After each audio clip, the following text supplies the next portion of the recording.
நல்லவரே வல்லவரே ஆராதனை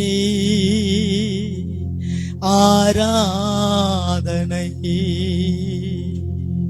நல்லவரே சொல்லுவார் வல்லவரே ஆராதனை ஆராதனை வல்ல செயல்கள் நினைத்து நினைத்து உள்ளமே பொங்குதையா சொல்லுவோம். வல்ல எவ்வளவு நல்ல செயல்களை செய்கிறவர் நினைத்து நினைத்து உள்ளமே பொங்குதையா. நல்லவரே நன்மை செய்தவரே நன்றி நன்றி. எல்லாம் சேர்ந்து சொல்லுவோம். நல்லவரே நன்மை செய்தவரே நன்றி. ஒரே ஒரு முறை சொல்லுவோம். நல்லவரே ஆமென். நமக்கு நன்மை செய்திருக்கிறார். நீங்க சொல்ல சொல்ல உங்களுக்கு நன்மை செய்ய அவர் வல்லமை உள்ளவராய் இருக்கிறார். நல்லவரே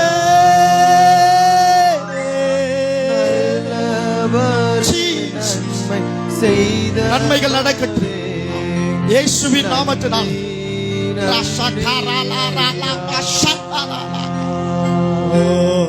நல்லவரே நன்மை செய்பவரே நன்றி நன்றி ஐயா. அந்த காலை பொழுதுல கர்த்தர் உங்களுக்கு நன்மை செய்ய விரும்புகிறார். நீங்களும் நானும் ஆராதிக்க வந்திருக்கிற தெய்வம் நன்மை செய்கிற தெய்வம். அவர் நன்மை செய்கிறவர். மனிதன் உங்களுக்கு தீமை செய்ய நினைக்கலாம், மனிதன் உங்களுக்கு கேடு செய்ய நினைக்கலாம், மனிதன் நமக்கு தீங்கு செய்ய நினைக்கலாம், நம் கூடவே இருந்து நம்முடைய காரியங்களை பார்த்து நமக்கு குழி பறிக்க நினைக்கலாம். ஆனால் நீங்களும் நானும் ஆராதிக்கிற தெய்வம் நன்மையாய் முடிய செய்கிற தெய்வம், நன்மை செய்கிற தெய்வம். ரெண்டு கரங்களை தட்டி ஹல்லேலூயா. நல்லவரே வல்லவரே ஆராதனை ஆராதனை. நல்லவரே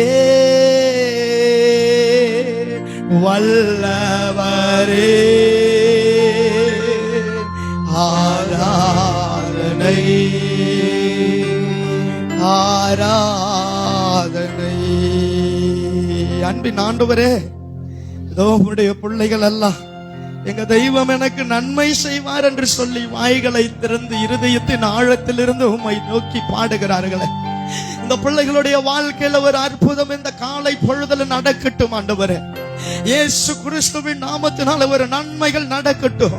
இந்த பிள்ளைகளுடைய வாழ்க்கையில நீர் சுதந்திரிக்கிறதுக்கு வைத்திருக்கிற நன்மைகளை சுதந்திரிக்க விடாதபடிக்கு தடை செய்கிற எல்லா தடைகளையும் நசரனாகிய இயேசு கிறிஸ்துவின் நாமத்தினாலே இந்த காலை வேளையில நாங்கள் உடைக்கிறோம். ஹல்லேலூயா.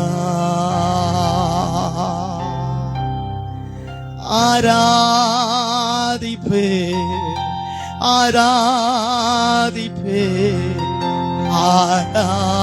ஆராதிப்பே ஆராதி சொல்லுவோம்.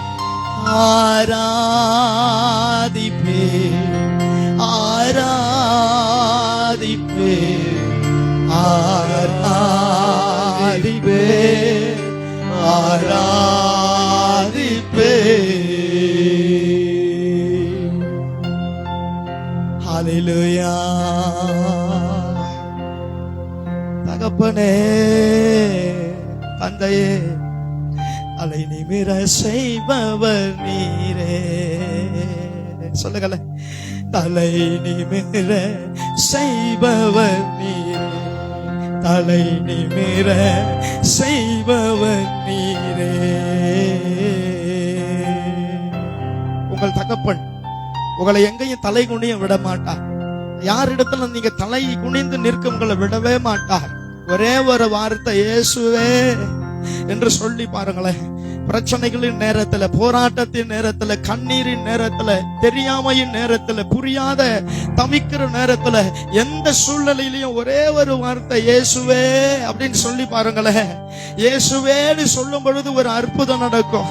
இயேசுவேன்னு சொல்லும் பொழுது ஒரு அதிசயம் நடக்கும். நீங்கள் அறிந்திராத பெருந்திராத காரியங்களை இந்த இயேசு உங்களுக்கு செய்வார். நீ என்னை நோக்கி கூப்பிடு, நான் உனக்கு மறு உத்தரவு அருள செய்வேன். நீ அறியாததும் உனக்கு எட்டாததுமான பெரிய காரியங்களை நான் உனக்கு செய்வேன் என்று சொன்னவர் இந்த காலை பொழுதுல நீங்கள் கூப்பிடுகிறதை அவர் எதிர்பார்க்கிறார். உங்கள் கூப்பிடுதலை அவர் எதிர்பார்த்து கொண்டிருக்கிறார். கூப்பிடுங்க இயேசுவே. ஹல்லேலூயா. நன்றி. அன்பின் ஆண்டவரே, இந்த காலை வேளையில எங்க மத்தியில் அசைவாடுங்க ஆண்டவரே. உம்முடைய பிரசன்னத்திலே நாங்கள் இருக்கிறோம். எங்கள் மத்தியில பேசுங்கப்பா. இன்றைக்கு எங்களுக்கு வைத்திருக்கிற இந்த மன்னாவை ஆண்டவரே நாங்கள் பெற்றுக்கொள்ள எங்களுக்கு உதவி செய்யுங்க. தாழ்த்தி ஒப்பு கொடுக்கிறோம் இயேசுவின் மூலம் பிதாவே. ஆமென், ஆமென். அல்லேலூயா. கர்த்தர் உங்களை ஆசீர்வதிப்பாராங்க. இந்த காலை பொழுதுல உங்களை ஆண்டவராகிய இயேசு கிறிஸ்துவின் நாமத்தினாலே வாழ்த்துகிறேன். கர்த்தர் உங்களுக்கு நன்மை செய்வார். அல்லேலூயா. அந்த காலை வேளையில நம்ம ஆண்டவருடைய வார்த்தையை நம்ம ரொம்ப துரிதமாய் நாம் பார்த்து நம்ம முடித்து திரிசூலத்திற்கு இங்கிருந்து கடந்து செல்ல வேண்டும். ஆகவே ஆண்டவருடைய வார்த்தையை நாம் பார்க்கலாம். ஒரு ஒரு ஸ்கூல்ல ஒரு ஆசிரியர் பிள்ளைகளை அதிகமா நேசிக்கிற ஒரு ஆசிரியர். அவர் என்ன பண்ணாரு, அந்த ஸ்கூல்ல ஒரு 30 பிள்ளைங்க கிட்ட இருக்கிறாங்க. பப்ளிக் எக்ஸாம் வரப்போகுது. அப்போ அந்த டீச்சர் சொன்னாங்களா, ஒரு நாளைக்கும் ஸ்கூலுக்கு போகும்போதெல்லாம் ஒரு கொஸ்டின் கொடுத்தாங்களாம். இந்த கொஸ்டினை நீங்க இதுக்கு உண்டான ஆன்சரை நீங்க படித்து கொள்ளுங்க, உங்களுக்கு பிரயோஜனமா இருக்கும் அப்படின்னு சொன்னாங்களாம். எப்படி? இந்த கொஸ்டினை கொடுத்துட்டு இதுக்கான ஆன்சரை நீங்க படித்து கொள்ளுங்க, உங்களுக்கு பிரயோஜனமா இருக்கும், நீங்க பாஸ் ஆயிடுவீங்க எக்ஸாம்ல, பயப்பட வேண்டாம்னு சொன்னாங்களாம். இப்படி ஒரு நாளும் ஒரு கேள்வியை கொடுத்துக்கிட்டே போனாங்களாம். அப்போ அங்க இருக்கிற 30 ஸ்டூடெண்ட்ஸும் சொன்னாங்களாம், இந்த கேள்வியை எடுத்துக்கங்க, இதுக்கான ஆன்சரை நீங்க படிச்சுக்கங்க அப்படின்னு சொல்லும்போது ஓகே சரி மேம் சொன்னாங்களாம். சரி டீச்சர்னு சொன்னாங்களாம். இப்படி ஒவ்வொரு நாளும் ஒவ்வொரு கேள்வியை கொடுக்க இவங்களும் இந்த பசங்களும் அதை எடுத்துக்கொண்டு சரி சரின்னு சொன்னாங்களாம். அப்போ எக்ஸாம் வந்துச்சு. எக்ஸாம் வரும்போது எக்ஸாம் பேப்பர்ல பார்த்தா இந்த டீச்சர் கொடுத்தாங்கல்ல, இந்த கேள்விகள் தான் வந்திருக்கு, வேற எதுவுமே வரல. இந்த கேள்விகள் தான் வந்திருக்குது எக்ஸாம் பேப்பர்ல. இப்போ எல்லாருக்கும் சந்தோஷம். பாடுறா, ஒவ்வொரு நாள் ஒவ்வொரு கேள்வி நம்ம டீச்சர் சொன்னாங்க, அந்த கேள்வி தான் இங்க வந்திருக்குது, பரவாயில்லன்னு ரொம்ப சந்தோஷம். எல்லாம் எக்ஸாம் எழுதினாங்க. எழுதி முடிச்ச உடனே கடைசியில பார்த்தா ஒரு 3 பேர் அதுல பாஸ் ஆகியிருக்காங்க. 30ல் 3 போனா எத்தனை?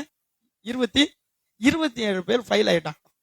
அப்போ அந்த ஆசிரியரை நோக்கி எல்லாம் கேட்கும்போது, இந்த எக்ஸாம்ல நாங்க எல்லாம் ஃபெயில் ஆயிட்டோம், 30 பேர்ல 3 பேர் மாத்திரம்தான் பாஸ் ஆயிருக்கிறாங்க அப்படின்னு சொல்லி மீதி 27 பேர் ரொம்ப கஷ்டப்பட்டாங்களாம். 3 பேர் மட்டும், அவங்க மட்டும் பாஸ் ஆயிட்டாங்க, நாங்கெல்லாம் ஃபெயில் ஆயிட்டோம் அப்படின்னு ஃபீல் பண்ணாங்களாம். இவங்களுக்கு சே, இவ்வளவுக்குள்ள ஸ்கூலுக்கு எக்ஸாம் எல்லாம் அட்டன் பண்ணி ஃபெயில் ஆயிட்டோமே அப்படின்னு சொல்லி ரொம்ப கஷ்டமா. அப்போ இந்த ஆசிரியர் அவங்க எல்லாரையும் கூப்பிட்டு, நான் உங்களுக்கு ஒவ்வொரு நாள் ஒவ்வொரு கேள்வி கொடுத்தனே, அதெல்லாம் படிச்சிங்களா? அந்த கேள்வி தானே வந்துச்சு அப்படின்னாராம். இப்போ ஆமா, எல்லாமே அந்த கேள்விதான். சரி, அப்ப ஏன் நீங்க அந்த கேள்வி எல்லாம் நீங்க படிக்கல, ஏன் பாஸ் ஆகல? நான் சொன்னது தானே வந்துச்சு அப்படின்னா, நீங்க சொன்னதுதான் வந்துச்சு, ஆனா நாங்க படிக்கல அப்படின்னாங்களாம். என்ன பண்ணலையா? அப்போ நம்ம சில நேரங்கள்ல என்ன பண்ணிடுறோம்னா, ஆண்டவருடைய வார்த்தை நமக்கு வருகிறது, அத ஆமேன் அப்படின்னு சொன்னா அப்படியே ஆகட்டும்னு அர்த்தம், ஏற்றுக்கொள்ளுகிறேன்னு அர்த்தம். ஆமேன்னு சொல்றோம், ஆனா ஏற்றுக்கொள்ளுகிறோமா? இப்படி செய், கொஸ்டின் வருது, இதுக்கு ஆன்சர் படி அப்படின்னா படிக்கிறேன் அப்படின்னு சொன்னா போதுமா? படிக்கணுமா? படிக்கிறேன்னு சொன்னா பாஸ் ஆக மாட்டோம், படிச்சு எழுதினாதான் பாஸ் ஆகும் இல்லையா? இப்போ இன்றைக்கு உள்ள காலகட்டத்துல இன்றைக்கு கிறிஸ்தவம் அப்படிதான் போயிட்டு இருக்குது. என்னன்னா வசனங்கள்லாம் தெரியும், வசனம்லாம் தெரியும் இல்லையா? கர்த்தருக்கு பயப்படுதல் ஞானத்தின், ஆனா கர்த்தருக்கு பயப்பட எனக்கு வசனம் தெரியும், ஆனா நான் அத கீழ்ப்படிய நம்ம என்ன நினைச்சிட்டோம், வசனம் இருதயத்துல இருந்தா நமக்கு ஆசீர்வாதம் நினைச்சிட்டோம். வசனம் இருதயத்தில் இருப்பது ஆசீர்வாதம் அல்ல, வசனத்தை இருதயத்தில் வைத்து அதை வாழ்க்கையாய் மாற்றுவதுதான் ஆசீர்வாதம். புரியுதா? புரியுதா? வலது கையை உயர்த்தி சொல்லுங்க. வசனம் இருதயத்தில் இருப்பது ஆசீர்வாதம் அல்ல, வசனம் வாழ்க்கையாய் மாறும் பொழுதுதான் ஆசீர்வாதம் கிடைக்கும். எத்தனை பேருக்கு நான் சொல்றது புரியுது? இன்னைக்கு நான் கீழாகாமல் மேலாவேன். எனக்கு வசனம் தெரியும், அதனால நான் மேலாக மாட்டேன். அது என் வாழ்க்கையில் இருக்கணும். இன்றைக்கு நான் உனக்கு விதிக்கிற கற்பனையின்படி நீ அதை கேட்டு கவனமாய் அதை கை கொள்ளும் பொழுது, அல்லேலூயா, நீ கீழாகாமல் மேலாவாய். இன்னைக்கு நான் அதை கேட்க மாட்டேன், கேட்டாலும் அதை நான் கை கொள்ள மாட்டேன். அப்ப நான் எப்படி கீழாகாமல் மேலாவது? புரியுதா? இன்னைக்கு நம்ம பார்க்க போகிற காரியம் இதுதான். என்னன்னா, கீழ்ப்படிதலினால் வரக்கூடிய ஆசீர்வாதம் அல்லது கீழ்ப்படியாததினால் நம்முடைய ஆசீர்வாதம் தடையா இருக்கிறது. நான் இப்படி கொடுத்திருக்கிறேன். தேவனால் அனுப்பப்பட்ட ஆசீர்வாதத்தை அனுபவிக்க முடியாததற்கான மிகப்பெரிய காரணம், தேவனால் கொடுக்கப்பட்ட ஆசீர்வாதத்தை வாழ்க்கையில அனுபவிக்க முடியாததற்கான மிகப்பெரிய காரணம், ஒரு காரணம் உண்டு. என்ன அப்படின்னு சொன்னா, கீழ்ப்படியாமை. என்னது? கீழ்ப்படியாமை. இன்றைக்கு கீழ்ப்படியாமை, நம் கீழ்ப்படியாமல் இருக்கிறதுனால் பெரிய பெரிய ஆசீர்வாதங்களை நம்மால் சுதந்திரித்துக் கொள்ள முடியவில்லை. பெரிய பெரிய ஆசீர்வாதங்களை நம் வாழ்க்கையில பெற்று அனுபவிக்க முடியவில்லை. அல்லேலூயா. நமக்கு நல்லா ஜெபிக்க வேண்டும் என்று தெரியும், ஆனால் ஜெபிப்பது கிடையாது. ஜெபிக்க வேண்டும் என்று அறிந்து கொள்வது கீழ்ப்படிதலா அல்லது ஜெபிக்க வேண்டும் என்று அறிந்து கொண்டு ஜெபிப்பது கீழ்ப்படிதலா? எது கீழ்ப்படிதல்?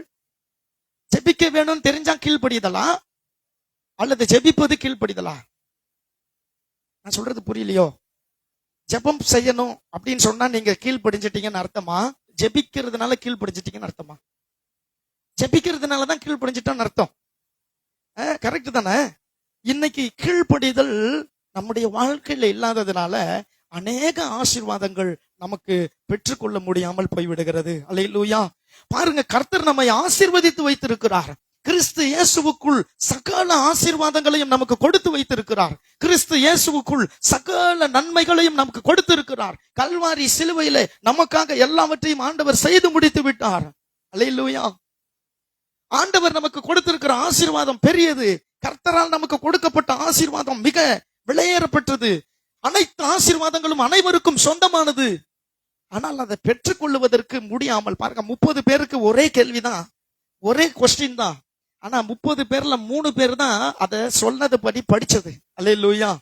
நிறைய பேருக்கு வசனம் தெரியும், நிறைய பேருக்கு கிறிஸ்தவம் தெரியும், நிறைய பேருக்கு இயேசு தெரியும்.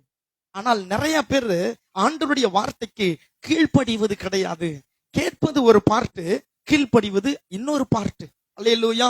இன்றைக்கு அநேகர் ஆண்டவருடைய வார்த்தையை கேட்கிறதற்கு ரொம்ப ஆர்வமா இருக்கிறார்கள். நிறைய பேர் கேட்கறது கிடையாது, ஆனா அநேகர் ஆண்டவருடைய வார்த்தையை கேட்கிறதற்கு ரொம்ப ஆர்வமா இருக்கிறார்கள், கேட்கிறார்கள். ஆனால் அதன்படி செய்வதோ கிடையாது. பக்கத்துல பார்த்து கை கொடுத்து சொல்லுங்க, ஆண்டவருடைய வார்த்தையை கேட்டால் மாத்திரம் போதாது, அதை அதன்படி செய்ய வேண்டும். அல்லேலூயா. நம்ம அதன்படி செய்ய வேண்டும். இன்றைக்கு ஆண்டவருடைய வார்த்தையின்படி நம்ம செய்யாததுனாலதான் நமக்கு பிரச்சனைகளே வருகிறது. அல்லேலூயா. நமக்கு பெரிய ஆசீர்வாதத்தை கர்த்தர் வைத்திருக்கிறார். உங்களுக்கு பெரிய ஆசீர்வாதத்தை கர்த்தர் வைத்திருக்கிறார். யாராலும் கொடுக்க முடியாத ஆசீர்வாதத்தை கர்த்தர் நமக்கு வைத்திருக்கிறார். ஏன் அது நம்ம வாழ்க்கையில கிடைக்கல? சில நேரங்கள்ல நமக்கு என்ன ஆயிடுது தெரியுமா? ஆண்டவர் அவங்களும் ஆசீர்வதிச்சிருக்கிறார். அவங்களும் சர்ச்சுக்கு போறாங்க, நானும் சர்ச்சுக்கு போறேன். அவங்களும் ப்ரே பண்றாங்க, நானும் ப்ரே பண்றேன். அவங்களும் நானும் ஒரே சபைக்கு போறோம், ஒரே இயேசுவை வணங்குறோம். அவங்களுக்கு மாத்திரம் ஆசீர்வாதம், எனக்கு மாத்திரம் ஒண்ணும் இல்லை. நான் சொல்றேன், ஒரே வகுப்புக்கு தான் போனாங்க அந்த பசங்க. ஆனா படித்து அதை கீழ்ப்படிந்து அத சொல்லப்பட்ட கேள்விகளுக்கு பதிலை எல்லாம் படித்தவர்கள் பாஸ் ஆயிட்டாங்க. படிக்காதவங்க என்ன பண்ணிட்டாங்க? அதே வகுப்புல தான் உட்காரணும். நான் சொல்றது உங்களுக்கு புரியுதா? 20 வருஷம் நான் ஆண்டவரை பின்பற்றுகிறேன், 30 வருஷம் பின்பற்றுகிறேன். இந்த காரியத்தை கர்த்தர் எனக்கு செய்யல. ஒரு சிலர் ஆண்டவர் அப்படியே ஏற்றுக்கொள்வாங்க, ஆண்டவர் எல்லாத்தையும் செஞ்சுட்டு போயிடுவார். காரணம் என்ன நினைக்கிறீங்கன்னா, சின்ன விஷயத்துல கூட ஆண்டவருடைய வார்த்தையை நம்ம பின்பற்ற வேண்டும் என்கிற ஒரு குணம். அல்லேலூயா. இன்றைக்கு நீங்க ஒரு சின்ன விஷயத்துல ஆண்டவருடைய வார்த்தைக்கு நான் கீழ்ப்படிய வேண்டும் என்கிற குணம் உங்களுக்கு இருக்குமானால் நிச்சயமாக ஆண்டவர் உங்களை ஆசீர்வதிப்பார். அந்த ஆசீர்வாதத்தை நாம் பெற்றுக்கொள்வோம். என்ன கேட்டா நான் இப்படிதான் சொல்லுவேன், ஆண்டவர் ஆசீர்வதித்து இருக்கிறார், ஆசீர்வதிப்பார் இல்ல, ஆசீர்வதித்து இருக்கிறார். கொடுப்பார் இல்ல, கொடுத்திருக்கிறார். கொடுத்ததை எடுக்கிறதற்கு எனக்கு ஒரு முக்கியமான காரியம் வேண்டும், அதுதான் கீழ்ப்படிதல். அல்லேலூயா, அல்லேலூயா. ஆமா, பாருங்க, கொடுத்திருக்கிறார், அதை எடுக்கிறதற்கு எனக்கு என்ன வேணும்? கீழ்ப்படிதல் வேண்டும். கர்த்தர் எனக்கு கொடுத்த ஆசீர்வாதத்தை எடுக்கிறதுக்கு தான் கீழ்ப்படிதல். நம்ம என்ன நினைக்கிறோம், ஆண்டவர் நம்ம ஆளுகை செய்கிறார், ஏதோ அடிமைப்படுத்தி நம்ம கீழ்ப்படுத்தி வைக்கணும்னு நினைக்கிறாருன்னு நம்ம நினைக்கிறோம். ஆண்டவர் நம்ம கீழ்ப்படுத்தி வைக்கணும்னு நினைக்கல. ஆண்டவர் வைத்திருக்கிற ஆசீர்வாதத்தை நாம் எடுத்துக்கொள்வதற்கு ஒரு வழி சொல்லுகிறார். இதை செய் அப்படின்னு. அதை செய்யும் போது அந்த ஆசீர்வாதத்தை நம்ம எடுத்துக்கொள்றோம். நம்ம அதை செய்யாம இருக்கும்போது அந்த ஆசீர்வாதம் நம்ம என்ன தெரியுமா சொல்லுவோம், கர்த்தர் பாரு எனக்கு ஆசீர்வதிக்கவே இல்லை, ஆசீர்வதிச்சுட்டாரு. அந்த ஆசீர்வாதத்தை எடுக்கிறதுக்கு ஒரு வழி இருக்குது. அந்த வழியில போக சொல்றாரு, நான் போக முடியல. புரியுதா நான் சொல்றது? இந்த காலை பொழுதுல கர்த்தர் நமக்கு வைத்திருக்கிற ஆசீர்வாதங்களை பெற்றுக்கொள்வதற்கு நமக்கு தடையா இருக்கிற மிகப்பெரிய ஒரு காரியம் கீழ்ப்படியாமை. அல்லேலூயா. வசனம் வாசிங்க. ரோமருக்கு எழுதின புத்தகம் 5ஆம் அதிகாரம் 19வது வசனத்தை ஒருவர் வாசிங்க. ரோமர் 5:19.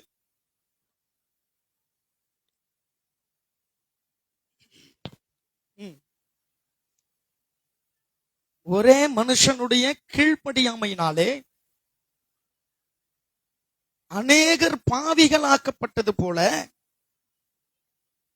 ஒருவருடைய கீழ்ப்படிதலினாலே அநேகர் நீதிமான்கள் ஆக்கப்படுவார்கள். ஒரு மனுஷனுடைய கீழ்ப்படியாமை அநேகரை பாவிகளாய் மாற்றிவிட்டது. ஒரு மனுஷனுடைய கீழ்ப்படிதல் அநேகரை நீதிமானாய் மாற்றினது. அந்த ஒரு மனுஷன் யார்? ஆதாமுனுடைய கீழ்ப்படியாமை முழு உலகத்தையும் பாவமாய் மாற்றினது. இயேசு கிறிஸ்துனுடைய கீழ்ப்படிதல் முழு மனிதர்களுக்கும் பாவ விமோச்சனம் கொடுத்தது. அதுதான் இந்த வசனத்தினுடைய காரியம். அல்லேலூயா. சரி, கீழ்ப்படிதல்னா என்ன? கீழ்ப்படிதல்னா என்ன?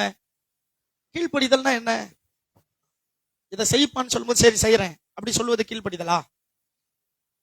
இதை செய்யுங்கன்னும் போது ஓகே செஞ்சிடறேன்னு சொல்றது கீழ்ப்படிதலா? இது கீழ்ப்படிதலுக்கான ஒரு கட்டம். ஒரு காரியத்தை இதை செய்யுங்கன்னு சொல்லும் போது சரி செய்யறேன் அப்படின்னு சொல்வதற்கு பெயர் என்னன்னா, கீழ்ப்படிவதற்கு நாம் எடுக்கிற ஒரு ஒரு கட்டம். கீழ்ப்படிதல்னா என்ன தெரியுமா? அதை செஞ்சு முடிக்கிறது தான் கீழ்ப்படிதல். புரியுதா? உண்மைதானே? அப்போ நான் செய்யறேன்னு சொல்றது கீழ்ப்படிதலுக்கான ஒரு ஒரு துவக்கம். கீழ்ப்படிதல்னா அதை செய்து முடிப்பது. அல்லேலூயா. தேவனுடைய வார்த்தையை அப்படியே ஏற்றுக்கொண்டு அதன்படி செய்வதற்கு பெயர் தான் கீழ்ப்படிதல். கையை உயர்த்தி சொல்லுங்க. தேவனுடைய வார்த்தையை அப்படியே ஏற்றுக்கொண்டு அதன்படியே செய்வதுதான் கீழ்ப்படிதல். அல்லேலூயா. இந்த கீழ்ப்படியாமையினால, இந்த ஒருவனுடைய கீழ்ப்படியாமை அப்படின்னு இருக்கு பார்த்தீங்களா, இந்த கீழ்ப்படியாமையினால என்ன நடந்துச்சு தெரியுமா? நீங்க நல்லா பாருங்க. கீழ்ப்படியாமையினால் வந்த விபரீதம் என்ன விபரீதம் வந்துச்சு அப்படின்னா, ஆதியாகமம் 2ஆம் அதிகாரம் 15-16 வாசிங்களேன். ஆதியாகமம். தேவனாகிய கர்த்தர் மனுஷனை ஏதேன் தோட்டத்தில் அழைத்து கொண்டு வந்து காக்கவும் வைத்தார். மனுஷனை நோக்கி,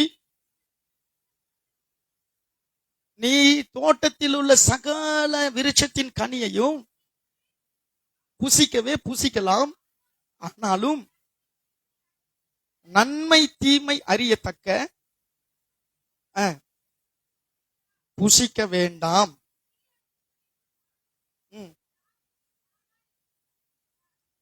சாகவே சாவா என்று சொல்லிட்டாருங்க. இதை நீ புசிக்க வேண்டாம். நீங்க 3ஆம் அதிகாரம் 1ஆம் வசனம் வாசிங்க. உண்டாக்கின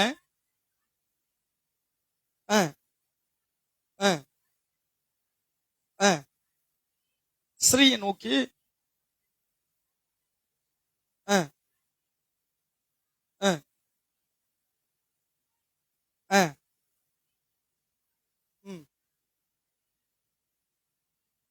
புசிக்கலாம்,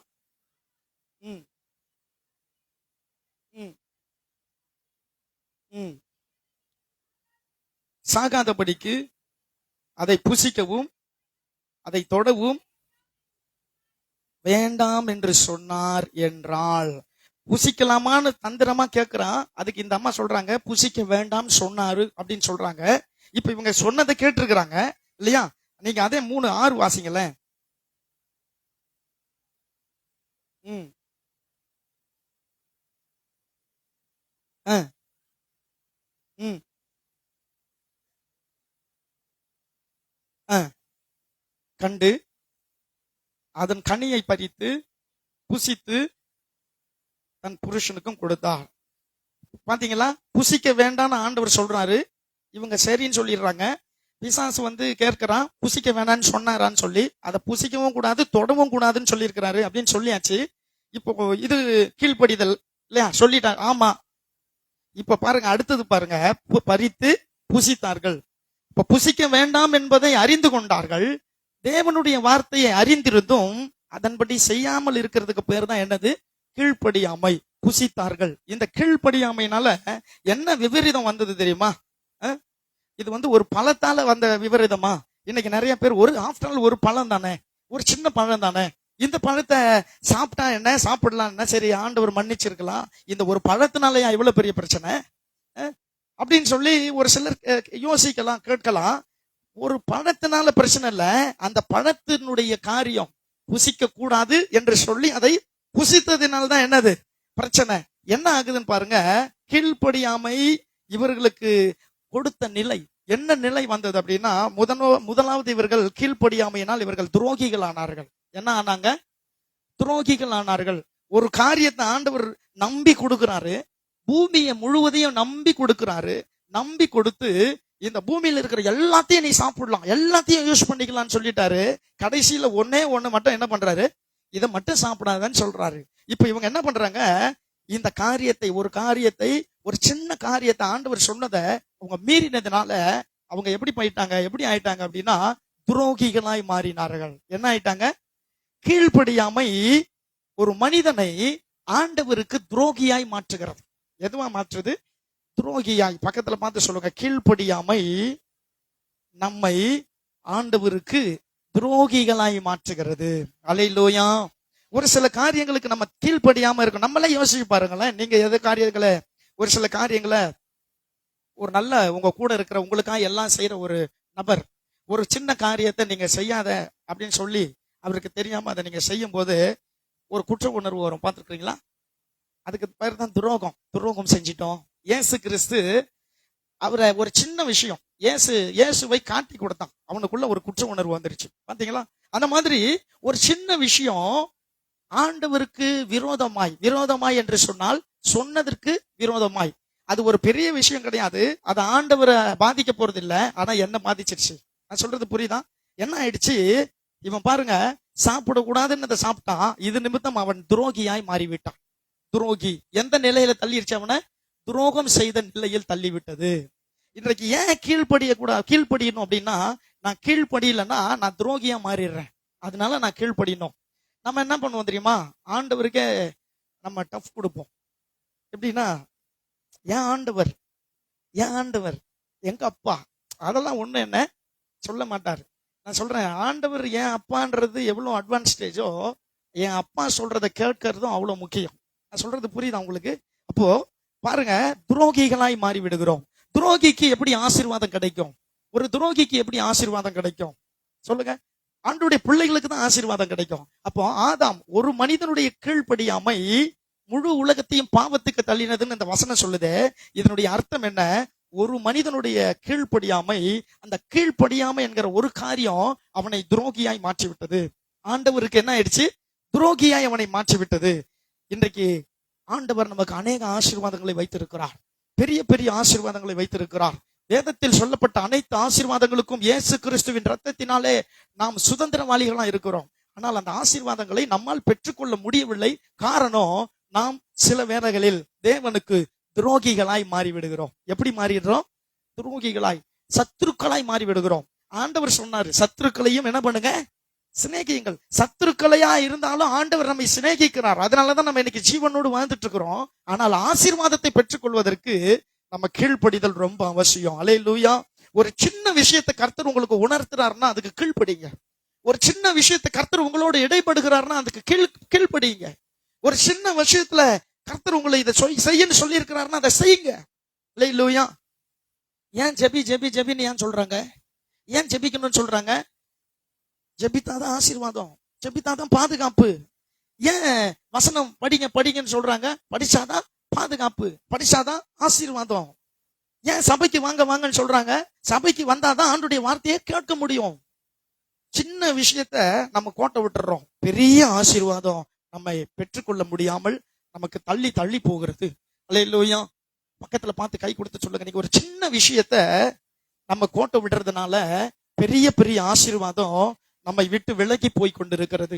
அல்லேலூயா. நான் இந்த காலை பொழுதுல உங்களுக்கு சொல்றேன், பெரிய பெரிய ஆசீர்வாதங்களை நீங்களும் நானும் சுதந்திரிக்க வேண்டும் என்று கர்த்தர் விரும்புகிறதால் நாம் கீழ்ப்படிதல்ல கொஞ்சம் பார்த்து நம்ம ஆண்டுடைய வார்த்தைக்கு கீழ்ப்பட்டவர்களா இருக்க வேண்டும். அல்லேலூயா. நம்ம ஆண்டுடைய வார்த்தைக்கு கீழ்ப்பட்டவர்களா இருக்க வேண்டும். ஆண்டுடைய வார்த்தைக்கு கீழ்ப்படுகிற எண்ணம் வேண்டும், கீழ்ப்படிய வேண்டும், அந்த வார்த்தையை கேட்டு அதன்படி செய்ய வேண்டும்.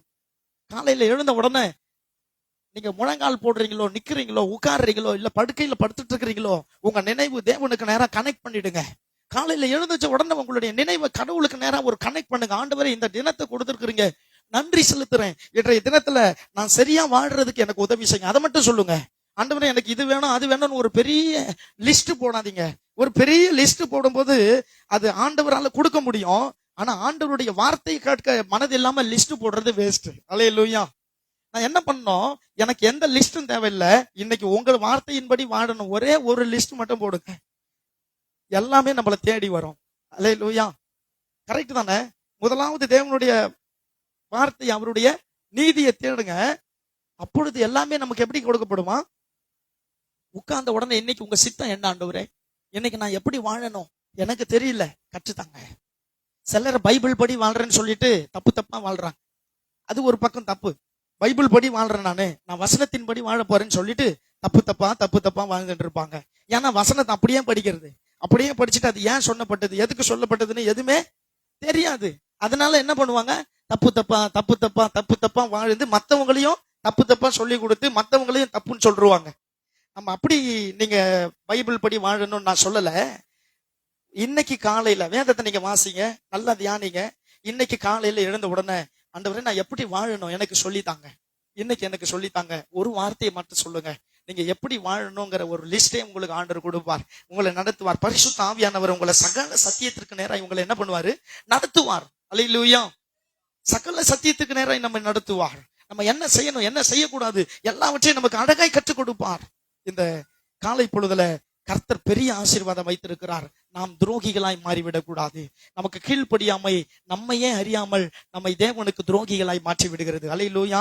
நம்ம சொல்லுவோம் வாயை திறந்து, நான் இயேசுவை நேசிக்கிறேன், நான் இயேசுவை நேசிக்கிறேன். நான் சொல்லுவேன், நான் பெரிய கிறிஸ்தவன். நான் சொல்றேன், கடவுள் எனக்கு ரொம்ப பிடிக்கும், ஆனா அவருடைய வார்த்தைக்கு கீழ்ப்படியலனா நான் துரோகி.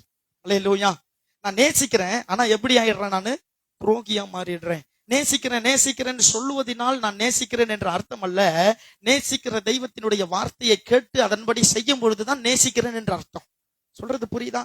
இன்றைக்கு பாருங்க, அப்படி யாரும் பண்றது கிடையாது. இன்றைக்கு நிறைய பேர் நேசிக்கிறேன் கண்மூடித்தனமா நான் நேசிக்கிறேன், ஆண்டவரை நேசிக்கிறேன், நான் வேற எங்கேயும் போகல, ஆண்டவரை மட்டும் தான் பாக்குறேன், ஆண்டவரை மட்டும் தான் எனக்கு பிடிக்கும். ஆனா ஆண்டவருடைய வார்த்தையில ஒன்ன கூட நான் என்ன பண்ண மாட்டேன். நம்ம என்ன பண்றோம், எனக்கு ரொம்ப பிடிச்ச ஆண்டவர் எனக்கு பிடிச்சதெல்லாம் செய்யணும், இப்படி நம்ம வந்துடுறோம். எனக்கு ஆண்டவரை ரொம்ப பிடிக்கும், நான் இதை செய்ய போறேன் அதை செய்ய போறேன், அதுல ஆண்டவர் எனக்கு உதவி செய்யணும், இப்படி நம்ம மாத்திக்கிறோம். அப்படி இல்ல, ஆண்டவர் எனக்கு ரொம்ப பிடிக்கும், நான் எப்படி வாழணும்னு அவர் எனக்கு சொல்லி கொடுக்கணும். ஏன்னா நமக்கு நடந்தது தெரியும், நடக்க போறது தெரியாது. ஆண்டவருக்கு தான் நடக்க போறது தெரியும். அப்போ அவர் சொல்லுகிறபடி நம்ம வாழ்ந்தாதான் நம்ம இருக்கிறதுக்கு வச்சே ஒரு கணக்கு போடுவோம், இருக்கிறத வச்சே ஒரு வாழ்க்கை வாழணும்னு நினைப்போம். ஆண்டவர் சொல்லுபடி நம்ம வாழ்ந்தாதான் பெரிய காரியங்களை நம்மால பெற்றுக்கொள்ள முடியும். அல்லேலூயா. அப்போ முதலாவது கீழ்ப்படியாமை நம்ம எப்படி மாத்திருது, துரோகியாய் மாற்றி விடுகிறது. ஆகவே நாம் கீழ்ப்படியாமை என்கிற ஒரு காரியத்துல வாழக்கூடாது. ஆண்டவருடைய வார்த்தைக்கு முழுக்க முழுக்க கீழ்ப்பட்டு வாழணும். ரெண்டாவது பாருங்க, நம்மள துரோகியா மட்டும் மாத்தல, இந்த கீழ்ப்படியாமை தூரம் நம்மை கொண்டு போய் விடுகிறது. அல்லேலூயா. இந்த ஆதாமும் ஏவாளும் முதலாவது கீழ்ப்படியாததுனால துரோகிகள் ஆனார்கள். இரண்டாவது அவர்கள் தூரம் சென்றார்கள். எங்க போயிட்டாங்க, தொலைவாய் சென்று விட்டார்கள். நீங்க ஒவ்வொரு நாள் ஆண்டவருடைய வார்த்தையை நீங்க கீழ்ப்படியலன்னு சொன்னா, ஆண்டவருடைய வார்த்தையை கேட்கலன்னு சொன்னா, ஆண்டவருடைய வார்த்தைக்கு படி வாழணுங்கிற ஒரு உணர்வு இல்லைன்னு சொன்னா, நீங்கள் தேவனை விட்டு தூரம் போய்கிட்டு இருக்கிறீங்கன்னு அர்த்தம். தொலைவாய் போய் கொண்டிருக்கிறீர்கள் அர்த்தம். அல்லேலூயா. நம்ம சும்மா சொல்லலாம் இயேசுவை எனக்கு பிடிக்கும்னு சொல்லி, ஆனா இயேசுவை காலையில நான் எழுந்த உடனே ஆண்டவரே நான் வாழணும், எனக்கு உதவி செய்யுங்க, எப்படி வாழணும் எனக்கு கற்றுத்தாங்கன்னு சொல்லி கேட்கலன்னா, ஆண்டவரை கேட்காம நான் ஒரு காரியத்தை செய்யறேன்னா ஆண்டவரை விட்டு தூரம் போய்கிட்டு இருக்கிறேன்னு அர்த்தம். அல்லேலூயா. ஆமா, யோனா ஒரு கதை சொல்லுவாங்க. சர்ச்சில் யோனா ஒரு சாட்சி சொன்னாராம். சாட்சி நேரத்துல யோனா தெரியும்ல, யோனா மீன் முழுங்குச்சு தெரியுமா யோனா. அந்த யோனா சர்ச்சில் சர்வீஸ் நடக்கும்போது ஞாயிற்றுக்கிழமை சர்வீஸ்ல ஒரு சாட்சி சொன்னாராம். அவர் அங்கங்க மெசேஜ்கெல்லாம் போயிட்டு ஒரு சர்ச்சில் இருக்கும்போது சாட்சி சொன்னாராம். என்ன சாட்சி அப்படின்னா, கர்த்தர் உடைய பரிசுத்த நாமத்துக்கு ஸ்தோத்திரம், கர்த்தர் என்னையும் பெரிய சாட்சியாய் நிறுத்தினார். நான் கடல் வழியாய் பிரயாணப்பட்டு போகும் பொழுது இங்கிருந்து நான் தர்சீசுக்கு சென்று கொண்டிருந்த பயணத்துல வழியில பெரிய காற்று, கடல் கொந்தளிப்பு இவைகளெல்லாம் வந்தது. இதனுடைய விளைவாய் நான் கடலில் தள்ளப்பட்டேன். அப்பொழுது எனக்கா மன கஷ்டம், வேதனை, செத்து போயிடுவோமோன்னு நினைச்சேன் அப்படின்னு அப்படியே அழுதாராம். அழுதுட்டு ஆனாலும் ஒரு மீன் வந்து என்ன அப்படியே விழுந்தது. அந்த மீன் வாயை திறக்கும் பொழுது நான் பயந்துட்டேன். அதனுடைய பல்கள் எல்லாம் பெருசாய் தெரிந்தது. எல்லாம் பார்த்தாங்களாம் சர்ச்சில் இருக்கிறவங்களாம். அப்படியே அவர் மீனை பத்தி சொன்னாராம். மீன் வாய் திறந்தது, அதற்குள்ள என்னை இழுத்து கொண்டது. நான் உள்ள போக போக வெளிச்சம் இல்லை, ஒரே இருளா இருந்தது, உள்ள நாற்றம் எடுத்தது, இதெல்லாம் இருந்தது. என்னை இந்த மீன் கொன்று விடுமோ என்று நான் அலறினேன். ஆனாலும் 3 தினங்கள் நான் அந்த மீனின் வயிற்றுக்குள் இருந்து நான் உபவாசித்து மீனின் வயிற்றுக்குள்ளே அந்நிய பாஷையிலே ஜெபிக்க கர்த்தர் எனக்கு உதவி செய்தார். 3 நாட்கள் நான் நல்ல வல்லமையாய் ஜெபித்து 4வது நாள் கரையேறினேன். பின்பு நான் நினிவேவுக்கு போய் அந்த வல்லமையோடு கூட பிரசங்கம் செய்தேன். கர்த்தர் என்னை சிறு சாட்சியை நிறுத்தினார் அப்படின்னாராம். சபையெல்லாம் கை தட்டினாங்களாம். பாஸ்டர் சொன்னாரா, முதல்ல மீன் உன்னை விழுங்கினதுக்கு காரணம் என்ன அப்படின்னு கேட்டாராம். சாட்சியா நிறுத்தினார் சொல்றிய, மீன் உன்னை விழுங்கினதுக்கு காரணம்? அவர் நினிவேக்கு போக சொன்னாரு, நான் தர்சீசுக்கு போனேன், அதனாலதான் மீன் விழுங்குச்சு. சாட்சியாலாம் உன்னை நிறுத்தல, ஆண்டவர் சொன்ன பாதையை விட்டு நீ வேற பாதைக்கு போயிட்ட. சாகடிக்காம எப்படியாச்சும் உன்னை கொண்டு வரணும் தான் மீன் விழுங்குச்சு தவிர இது ஒரு பெரிய சாட்சியே கிடையாது. நீ ஒழுங்கா நினிவேக்கு போயிருக்கலாம்ல, ஏன் மீன் வயிற்றுக்குள்ள போய் கஷ்டப்பட்ட, ஏன் அது பல்லெல்லாம் பார்த்த அப்படின்னாராம். இன்னைக்கு நிறைய பேருடைய சாட்சி அப்படிதான். இன்னைக்கு நிறைய நம்ம நேரங்கள்ல எப்படி இன்னைக்கு என்ன பண்ணிட்டு இருக்கிறோம்னா, நம்ம ஆண்டவர் நம்ம போய் அடி வாங்கி பல்லுகள் எல்லாம் உடைஞ்சி முட்டி மோதி சாட்சி சொல்லுவோம், ஆண்டவர் நான் என்னை உயிரை காப்பாற்றினார்னு. ஏன் அந்த அடி விழுந்துச்சுன்னு கொஞ்சம் உட்கார்ந்து யோசிச்சோன்னு வச்சுக்கங்களேன், நம்ம வழியை கேட்காம போயிட்டோம். சொன்ன வழியை விட்டுட்டு என்ன பண்ணிட்டோம், சொந்த வழியில பயணம் பண்ணிட்டோம். பக்கத்துல பார்த்து கை கொடுத்து சொல்லுங்க, சொன்ன வழியை விட்டு சொந்த வழியை பயணம் செல்லும் பொழுது அநேக சாட்சிகள் உருவாகும். அந்த சாட்சிகள் எல்லாம் ஆண்டவரால் உருவாக்கப்பட்டதல்ல, நம்மால் உருவாக்கப்பட்டது. அல்லேலூயா. ஆகவே சொன்ன வழியில பயணம் பண்ணுங்கள். அல்லேலூயா.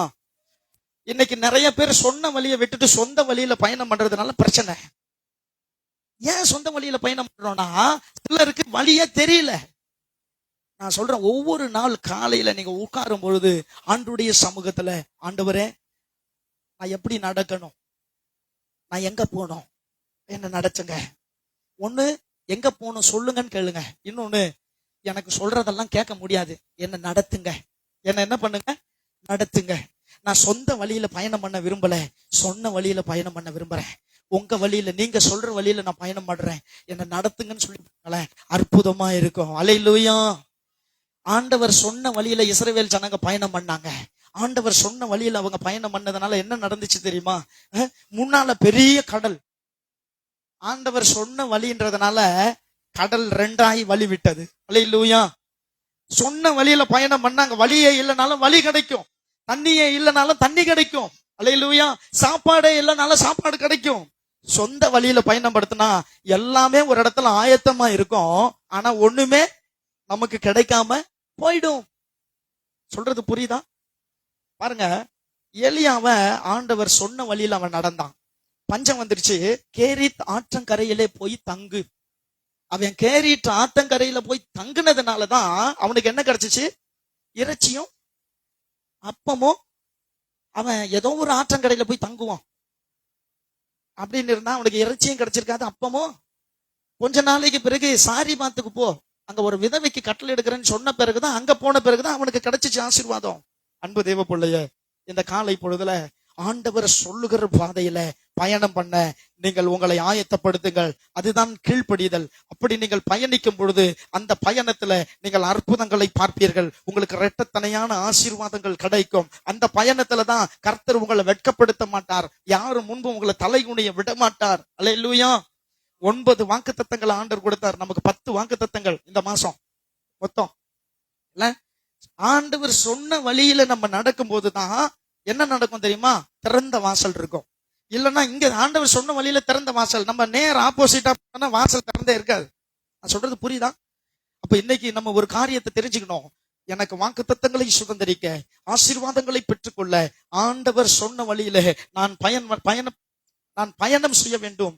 சொந்த வழியில நான் பயணம் செய்யக்கூடாது. அல்லேலூயா. சொந்த வழியில நான் பயணம் பண்ணக்கூடாது. ஏன் சொந்த வழி, ஏன் மூளைக்கு எட்டுன, ஏன் அறிவுக்கு எட்டுன, ஏன் குணத்துக்கு எட்டுன, ஏன் சூழ்நிலைக்கு ஏற்ற மாதிரி வழிகள்ல நான் பயணம் பண்ணனா ஒரு நாள் ஆசீர்வாதத்தை பெற்றுக்கொள்ள முடியாது. நீங்க இப்ப எந்த சூழ்நிலையில நின்றுட்டு இருக்கிறீங்க, எந்த இடத்துல நின்றுட்டு இருக்கிறீங்களோ அதை குறிச்சு கவலை கிடையாது. நின்ன இடத்துல இருந்து இயேசுவேன்னு ஒரு வார்த்தை கூட்டு பாருங்க, உங்க வழியை ஆண்டவர் அப்படியே மாற்றி கொடுப்பார். அல்லேலூயா. மாற்றி கொடுப்பார். ஒரு வழி நமக்கு தெரியல, அந்த வழியில இருந்து இன்னைக்கு பாருங்களேன், இப்ப நிறைய டெக்னாலஜி வந்துருச்சு. மேப் போட்டீங்கன்னு வச்சுங்களேன், நீங்க நின்ன இடத்துல இருந்து நீங்க போய் சேர வேண்டிய இடத்துக்கு வழி காட்டுது. நீங்க தப்பா போயிட்டாலும் அங்கிருந்து வழி காட்டுது. ஒரு சாதாரண மனுஷன் இப்படி எல்லாம் டெக்னாலஜி மூலமா செஞ்சு வச்சிருக்கிறான் அப்படின்னு சொன்னா, நம்ம உண்டாக்கின தேவன் நீங்க எந்த நிலையில இருந்தாலும் அங்கிருந்து உங்களை கர்த்தர் கொண்டு போய் சேர்க்க வேண்டிய இடத்துல சேர்க்க முடியும். அல்லேலூயா. சேர்க்க முடியும். அவரால் முடியாதது ஒண்ணுமே இல்லை. அவரால் எல்லாமே முடியும். அல்லேலூயா. அவரால் முடியாது ஒண்ணுமே கிடையாது. உங்க சொந்த வழியை விட்டுட்டு ஆண்டவர் சொன்ன வழியில பயணிக்க ஆரம்பிங்க. இன்றைக்கு ஒரு தீர்மானம் எடுங்க, நான் ஆண்டவர் சொன்ன வழியில பயணிக்க போறேன். ஒரு சிலருக்கு தெரியாது, நான் உண்மையை சொல்றேன், ஒரு சிலருக்கு தெரியாது எப்படி பயணம் பண்றதுன்னு. ஒரு சிலருக்கு அப்படிப்பட்டவங்களுக்கு நான் சொல்றேன், பயணம் பண்ணிட்டு இருக்கிறாங்க பாருங்க, அவங்க செமையா போயிட்டு இருக்காங்க அப்படின்னு அவங்களுக்குமே தெரியாது. அதுதான் உண்மை, அதுதான் ரகசியம். உங்களுக்கு முன்பு நீங்க ஒருத்தங்களை வச்சிருப்பீங்க, பெரிய ஆளு நல்லா போயிட்டு இருக்கிறாங்க அப்படின்னு. நான் சொல்றேன், போறாங்க பாருங்க, அவங்களுக்குமே தெரியாது. அதுதான் உண்மை. ஏன்னா ஒரு மனுஷனுக்கு தொடக்கத்துல இருந்து முடிவு வரைக்கும் ஒரு மேப் போட்டு கொடுத்தா அது விளங்காம போயிடும். சொல்றது புரியுதா? ஆண்டவர் அன்னன்னைக்கு வேண்டிய ஆகாரத்தை அன்னன்னைக்கு தராரு. நான் இன்னைக்கு காலையில நான் எழுத உடனே ஆண்டவரை என்னை இன்னைக்கு நடத்துங்கன்னு நான் ஒப்பு கொடுக்குறேன் பாருங்க. அந்த ஒப்பு கொடுத்தலின் மூலமா அன்னைக்கு என்ன நடத்தி போறாரு. ஆனா நான் நடக்கிறேன்றதுக்காக இன்னைக்கு நான் நடந்து போறேனே தவிர நாளைக்கு எப்படி நடக்க போறேன்னு எனக்கு தரிசனம் இருக்கும். இந்த நிலையில கர்த்தரை வைப்பார்னு அந்த நிலையை பெற்றுக்கொள்வதற்கு நான் எப்படி எல்லாம் போகணும்னு எனக்கு தெரியாது. அதை எப்ப தெரியுமா ஆண்டவர் சொல்லுவாரு? காலை தோறும் அவருடைய கிருபை. காலையில எழுந்துச்சு, ஆண்டவரே எனக்கு நீங்க தான் இன்னைக்கு தினம் இந்த 24 மணி நேரத்தை என் வாழ்க்கையின் உயர்வுக்காகவும் மேன்மைக்காகவும் என் வாழ்க்கையில் உம்மை குறித்த சாட்சி உண்டாகிறதுக்காகவும் இந்த 24 மணி நேரத்தை நான் பயன்படுத்தி கொள்ள எனக்கு ஞானத்தை தாங்க, எனக்கு அறிவை தாங்க, ஆண்டவரே என்னை நடத்துங்க அந்த பாதையிலன்னு சொல்றோம் பாருங்க. அன்னைக்குதான் அந்த ஞானம் கிடைக்கும். இந்த ஞானத்தை வச்சுட்டு ஒரு நாள் ஜெபித்து அன்னைக்கு பெற்றுக்கொண்ட ஞானத்தை வச்சுட்டு 100 வயசு வரைக்கும் வாழ்ந்துட முடியாது. மறுநாள் திரும்பவும் நம்ம என்னதான் பண்ண போறோம்? இதைதான் கேட்க போறோம். நான் சொல்றது புரியுதா? அப்போ இது வரைக்கும் எத்தனை பேர் எப்படி நடந்து போனாங்களோ அது எனக்கு தேவையில்லை. இன்னைக்கு நான் நடந்து போய் எங்க சிக்கிக்கிட்டு இருக்கிறேன்? ஒரு சிலர் நிறைய இடங்கள்ல போய் சிக்கிக்கிட்டாங்க, கடன் பிரச்சனையில போய் சிக்கிக்கிட்டாங்க, அவங்களால வெளியே வர முடியல. ஒரு சிலர் ஆண்டவர் சத்தத்தை கேட்காம தானா போய் வியாதியில போய் சிக்கிக்கிட்டாங்க. ஒரு சிலர் மனிதர்களால் எதிர்ப்புல கொண்டு போய் சிக்கிக்கிட்டாங்க. இன்னைக்கு நிறைய பேர் நிறைய இடங்கள்ல சிக்கிட்டு இருக்கிறாங்க. ஆனா எந்த சிக்கல்கள்ல இருந்தாலும் இன்னைக்கு தினத்துக்கு ஆண்டவரே எனக்கு உதவி செய்யுங்க, நான் உங்க வழியில தான் நான் நடக்க விரும்புறேன், எனக்குன்னு நீங்க வைத்திருக்கிற அந்த வழியை எனக்கு செவ்வையாக்குங்க அப்படின்னு சொல்லும் போது உங்க வலது கையை பிடித்து உங்களுக்கு முன்னே போய் கோணலானவைகளை செவ்வையாய் மாற்றுவார். அல்லேலூயா. ஆண்டவர் பாருங்க, கோணலான காரியங்களை கோரேசுக்கு செவ்வையாய் மாற்றுவேன் சொன்னாரு. அநேக ராஜ்யங்களை அவன் முறியடித்தான், அநேக பேருக்கு ராஜாவாய் வாழ்ந்தான். 400 வருஷத்துக்கு முன்பே, 400 வருஷம் பிறக்கிறதுக்கு அவங்க அம்மா அப்பா பாட்டி தாத்தா பூட்டை ஓட்டை அதுக்கு முன்ன தலைமுறை யாருமே கிடையாது. ஆனா கோரேசுங்கிற வார்த்தையை ஆண்டவர் எழுதி வைத்தார். 400 வருஷத்துக்கு முன்பே உன் வலது கையை பிடிக்க ஒரு ஒரு ரூட்டு போட்டாரு. கோரேஸ்க்கு எப்ப தெரியும்னா, காலையில எழுந்து ஆண்டவரே நீங்க தான் எனக்குன்னு சொல்லும் போதுதான் தெரியும். அல்லேலூயா. நான் இந்த காலையில உங்களுக்கு சொல்றேன், ஆண்டவர் உங்களை வழி நடத்த விரும்புகிறார். அந்த வழியில போவதுதான் உத்தமம். மற்ற வழியில போவது கீழ்ப்படியாமை. அல்லேலூயா. நம்ம கீழ்ப்படியாமைன்னா ஏதோ கீழ்ப்படிதல்னா ரொம்ப பெருசு பொழுது வேற ஏதோ பண்ணும், அதெல்லாம் இல்லை. இன்னைக்கு என் வாழ்க்கையில ஆண்டவர் விரும்புகிறபடி, ஆண்டவர் சொல்லுகிறபடி நான் பயணம் பண்ணணும், அதுதான் கீழ்ப்படிதல். இந்த கீழ்ப்படிதல் எனக்குள்ள இல்லைன்னா நான் ஆண்டவரை விட்டு எங்க போயிடுவேன்? தூரம் போயிடுவேன். ஆண்டவர் சொன்னார், இந்த பழத்தை புசிக்காதன்னு. புசித்த நாட்கள்ல ஆண்டவரை விட்டு இந்த ஆதாமும் ஏவாளும் தூரம் போயிட்டாங்க. அல்லேலூயா. ஆண்டவர் பார்த்து கேட்கிறாரு, ஆதாமே நீ எங்க இருக்கிற அப்படின்னு கேட்கிற ஒரு சூழ்நிலை ஆதாமுக்கு வந்துருச்சு. இன்னைக்கு உங்களை பார்த்து என்ன பார்த்து ஆண்டவர் நீ எங்க இருக்கிற அப்படின்னு கேட்பாரா? இல்ல நான் இங்கதான் இருக்கிறேன் ஆண்டவரே நம்ம சொல்ல போறோமா? அல்லேலூயா. நாம் ஆண்டவர் நியமித்த இடத்தில் நாம் இருக்கிறோமா? அல்லது நீ எங்க இருக்கிற, நான் உனக்கு வச்சிருந்த பொசிஷனை விட்டு நீ எங்கேயோ விழுந்து போயிட்டீன்னு ஆண்டவர் நமக்கு கேட்கிறபடி நம்ம வாழ போறோமா? இந்த காலை பொழுதுல நம் நல்லபடியாய் வாழ கர்த்தர் நம்மை அழைத்து இருக்கிறார். தூர போயிடக்கூடாது. அல்லேலூயா. முதலாவது, ஒரு மனிதனுடைய கீழ்ப்படியாமை அவனை என்ன பண்ணுச்சு?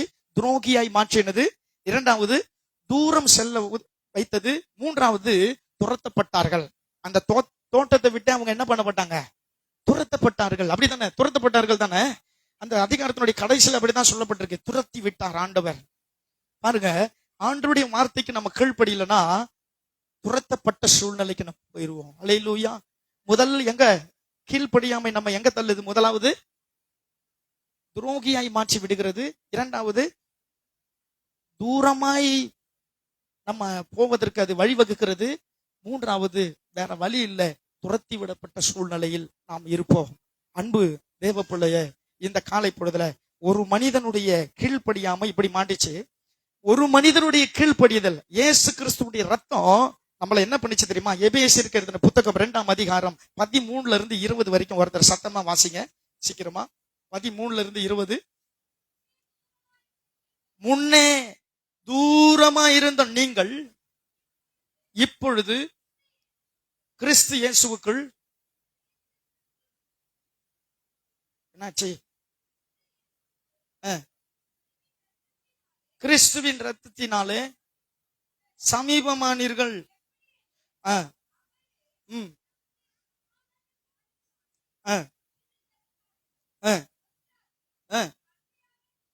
பகையாய் நின்ற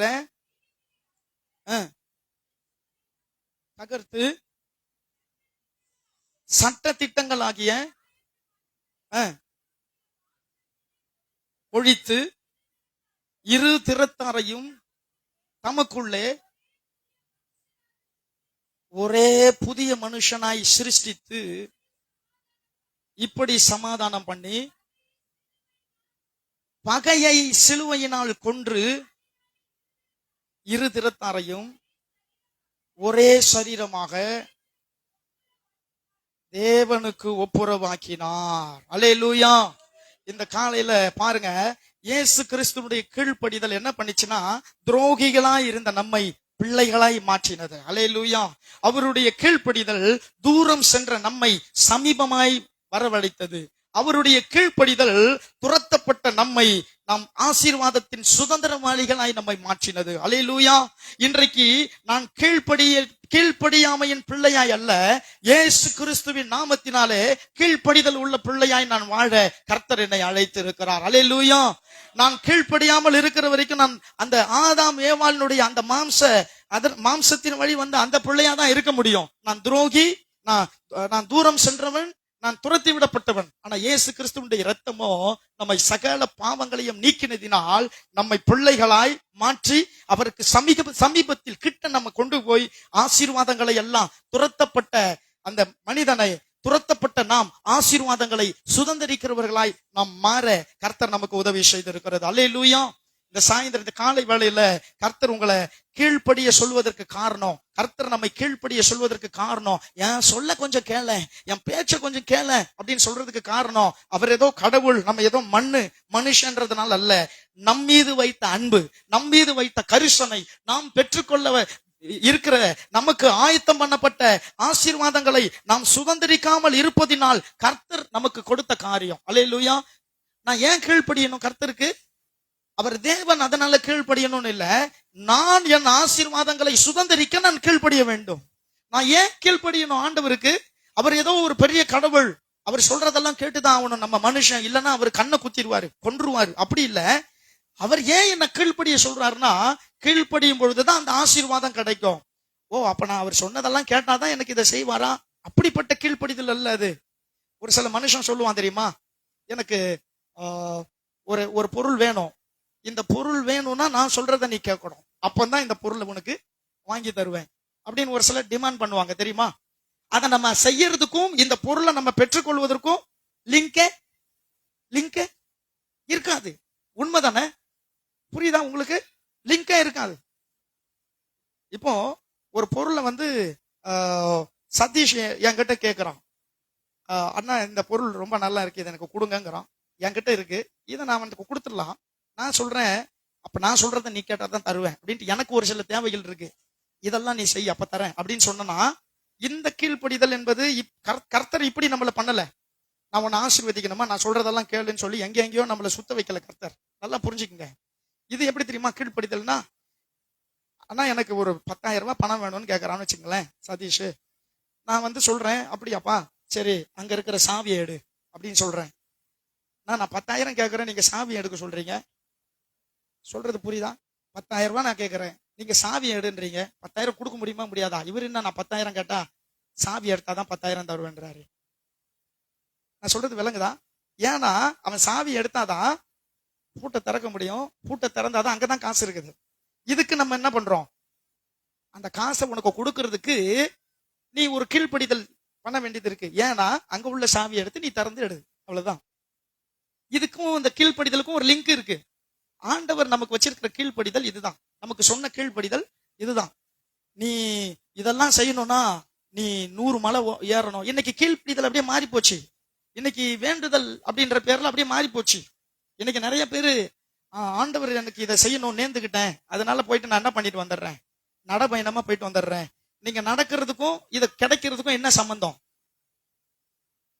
நடக்கிறதுக்கும் இது கிடைக்கிறதுக்கும் என்ன சம்பந்தம்? ஆண்டவர் அப்படி டிமாண்ட் பண்றவரு கிடையாது. புரியுதா நான் சொல்றது?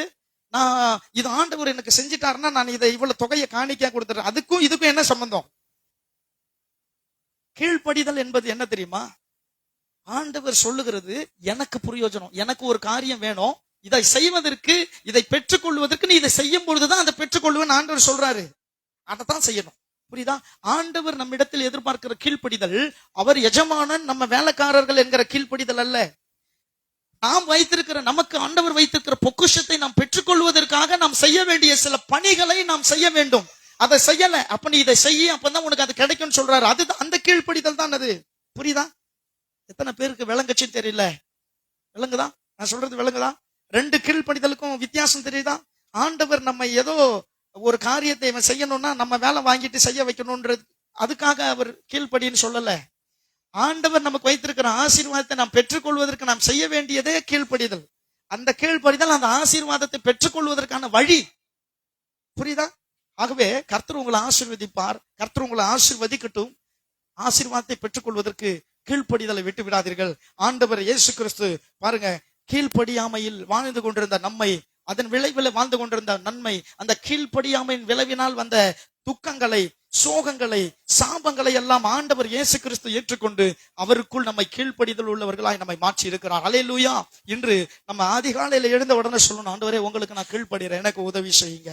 அல்லேலூயா. இந்த காலை பொழுதுல நம்ம கீழ்ப்படியாததினால் விபத்துக்கள் வரும், கீழ்ப்படியாததினால் ஆசீர்வாத குறைவு வரும், கீழ்ப்படியாததுனால வச்சிருக்கிற ஆசீர்வாதத்தை கடைசி வரைக்கும் நம்மளால பெற்றுக்கொள்ளவே முடியாது.